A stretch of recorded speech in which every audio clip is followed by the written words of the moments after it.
Ganyan sila. Yung palm, guys. Oh. Yan yung palm. Olive. Yun, may olive. Nakita niyo? Ayun. Nasaan na ba? Kita ba? Yan, no? Sa taas. Dates pala. Dates pala, guys. Hindi pala siya olive. Iba yung olives, no? At saka iba yung dates. Sorry, guys. Iba pala yung olive, at saka iba yung dates. Parang nalilito lang kasi ako eh. Kasi parang kami lang tao dito. Ayun, may bugambilya oh. Doon. Sa dulo.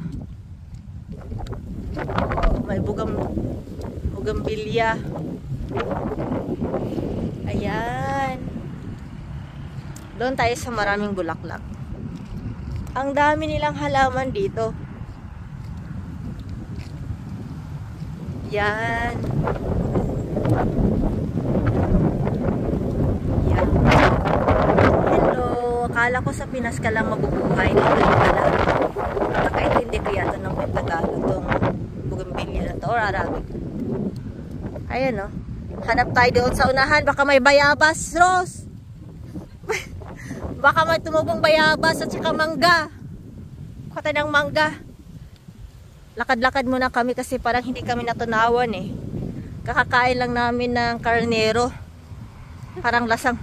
Yung bunganga ko nga, yung lalamunan ko, parang may karnero pa. Amoy karnero.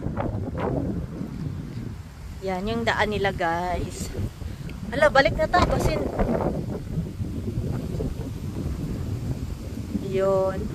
Bundok na may ilaw. Na pinapatubuan ng puno. Kung titingnan natin, parang siyang nono sa punso, no? Pinagandang nono sa punso. Ayun, pinya, Grace, oh. Ay, Rose. Rose, may pinya. Ano kaya to? Parang pinya. Kaya nga, mukhang pinya siya. Ha, ano kaya to, no? Hindi siya pinya.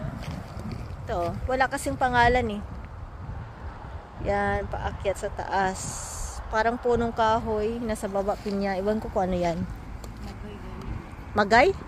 Anong magay? Nasa Pilipinas? Oh. Ah, pagdako. Oh.